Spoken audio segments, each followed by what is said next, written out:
Po at tayo po'y manalangin. Dakilang Diyos, mapagmahal naming magulang, kami po'y naririto ngayon upang makinig ng iyong mga banal na salita. Panginoon, anuman ang aming mga problema at suliranin sa mga oras na ito, dalangin namin Panginoon na patawarin mo kami sa aming mga pagkakamali at aming mga pagkukulang at ang lahat ng aming mga kasalanan sa iyo, kasalanan namin sa aming kapwa, kasalanan namin sa aming mga kamag-anak, kaibigan, at kasalanan sa aming mga asawa, at mga pagkukulang namin sa aming pong mga kapartner. Dalangin namin, O Diyos, na patuloy ka pong kumilos sa bawat isa sa amin. Alisin mo po yung espiritu ng kawalang pagpapatawad, sapagkat sinabi mo sa iyong mga salita, na kapag hindi kami nagpatawad, hindi mo rin kami patatawarin. Ngunit kung kami matututong magpatawad ng iba, kami ay iyong patatawarin rin. Kaya Panginoon, sa mga oras na ito, tanggalin mong lahat ng mga hadlang sa paghahayag ng iyong mga salita. At dalangin namin, Panginoon, sa pangalan ni Jesus, ang lahat ng mga hadlang ay pinapalayas namin at winawasak namin sa pangalan ni Jesus. At dalangin namin, O Diyos, Ikaw ang patuloy na kumilos at gumawa sa bawat isa sa amin upang kaming lahat, Panginoon, ay matuto ng iyong mga salita. Ito po ang aming samang panalangin sa pangalan ni Jesus, kasama ng Espiritu Santo, magpasawalang hanggan. Amen. Magandang gabi po sa inyong lahat. Hello. Hi! Diyan ba kayo? Yes! Buhay pa ba kayo? Yes! Buhay na buhay. Malaman! Ayan. Mga tupa ba kayo? No! Yes! Isa lang daw tupa, siya daw hindi. So, dalawa lang yan sa Biblia, tupa tsaka kambing. Ano ka, tupa o kambing? Tupa! Ayan. Tupa ha. Sabi niyo yan. Marahil nagtatakang marami sa inyo kung bakit sa simbahang ito ay hindi tayo nagpaparami. Bagkus ay sinasala pa ng Diyos ang mga taong pumapasok dito. Hello, andiyan pa kayo? Amen. Una, ang ating simbahan o iglesia ay isang non-profit organization ayon sa ating SEC. Pag sinabi mong non-profit organization, hindi kumikitang organisasyon. Ibig sabihin, ang isang simbahan ay hindi dapat pinagkakakitaan. Andiyan ba kayo? Baliktad sa mga nagaganap ngayon sa ating paligid na marami, kaya nagpaparami, kasi pag maraming tao, maraming kita. Konti ang tao, kita. Andiyan ba kayo? Kaya nga ang sabi ng non-profit organization. No? So therefore, hindi natin ugali ang magparami ng mga tao gaya ng iba dahil dito sinasala ang mga totoo. Hello? Sinasala ang mga totoo. Mga taong nais talagang magbagong buhay. Ang mga taong ayaw magbagong buhay dito ay natatanggal. Hello? Hi!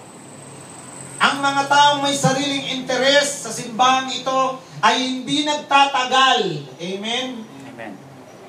Ang mga taong ayaw magpasakop sa pamamahala ng Diyos ay hindi rin nagtatagal. Hello? Hi. Ang mga taong may lihim na kasalanan ay nahahayag at hindi rin nagtatagal. Amen? Amen. O, di ba?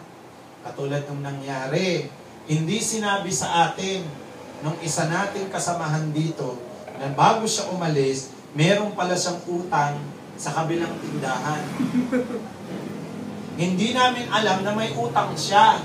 At hindi niya sinasabi sa amin na umuutang pala siya sa kabilang tindahan. Nung pinaalis namin siya dito dahil matigas ang ulo niya, ayaw niyang sumunod sa mga patakaran ng simbahang ito, Ano nangyari? Isang araw, may dumating ditong mga tao, nagrereklamo sa kanya, ninakaw daw nung taong yun, yung plancha nila sa salon. Tapos nalaman pa namin na may utang siya sa kabilang tindahan. Hindi namin alam, pero ang nangyari, bigla na lang dumating yung mga tao dito, bigla na lang rin namin nalaman na meron pala siyang utang at hindi sinasabi sa atin. Kaya dito, pag gumawa ka ng isang lihim na kasalanan, mahahayag ka. Hello? Hi. Mahahayag ka. Kahit hindi mo aminin, gagawa ang Diyos ng sitwasyon. Mahahayag ka. Kaya anong nangyari? Dahil ganun ang nangyari sa kanya, nag-goodbye na. Pinuksan namin ang pintuan. Kasi matigas ang ulo. At dahil tayo ay isang non-profit organization, hindi natin ginagamit ang simbahang ito upang gawing negosyo ang mga ministries natin. Hindi nga tayo humihingi ng love offering tuwing linggo eh. Diyan ba kayo?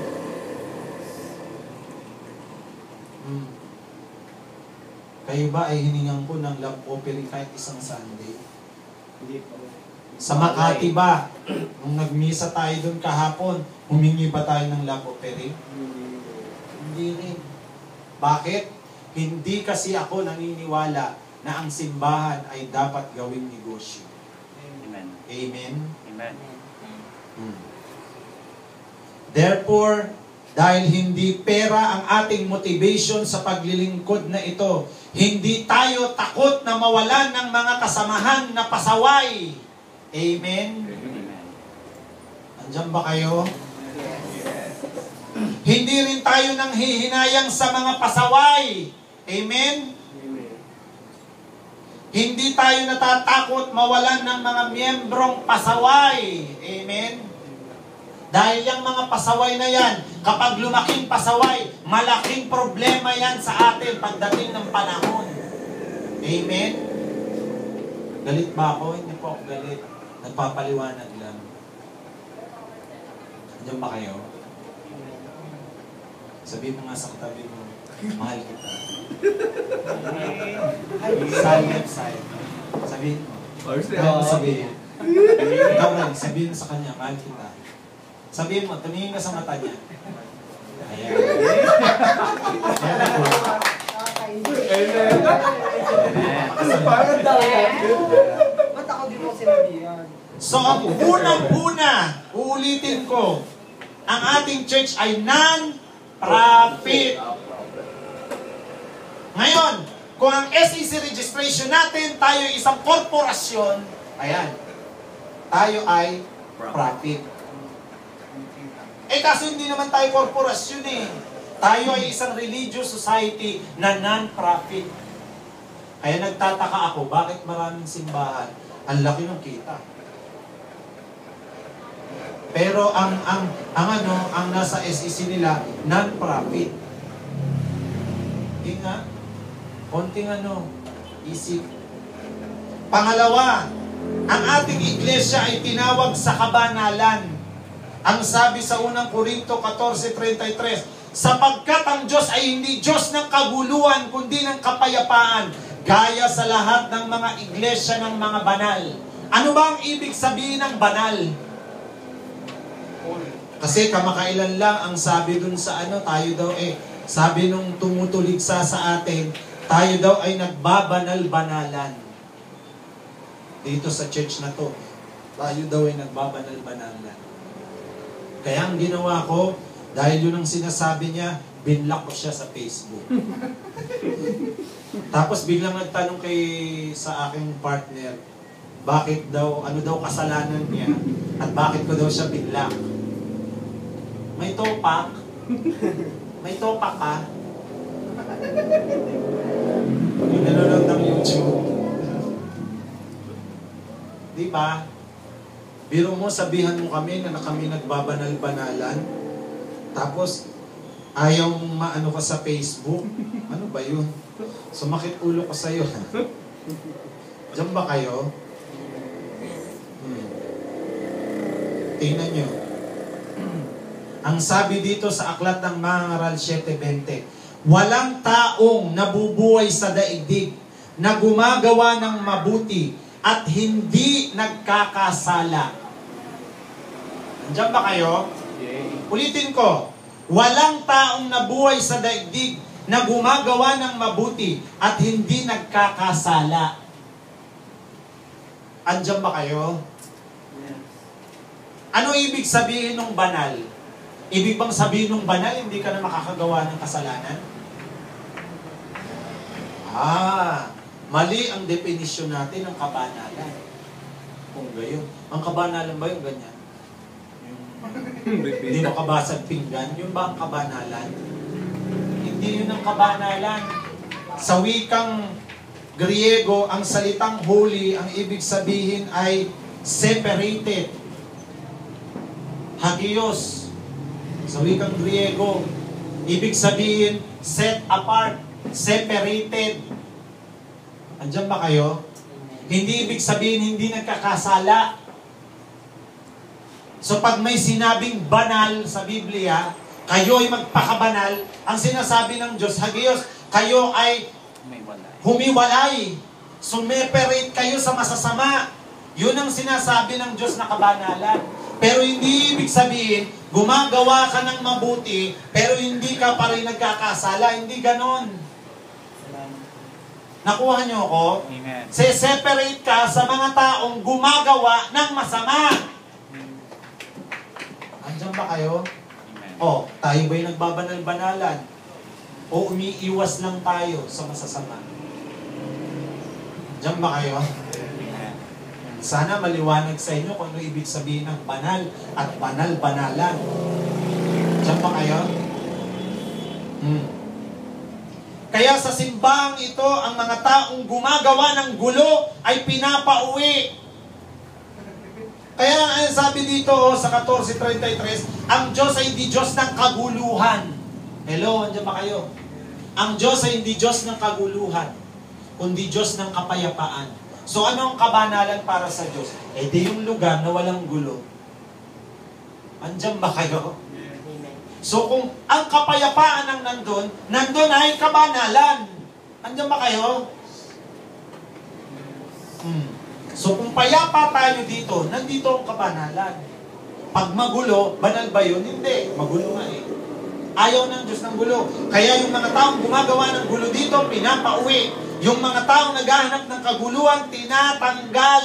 Dahil ang kabanalan ay kapayapaan. Ang kabanalan ay kawalan ng kaguluhan. Yan ang isa sa kahulugan ng kabanalan. Hindi ibig sabihin ng banal yung wala ka nang nagagawang pagkakamali, kundi yung pag-iwas sa kaguluhan.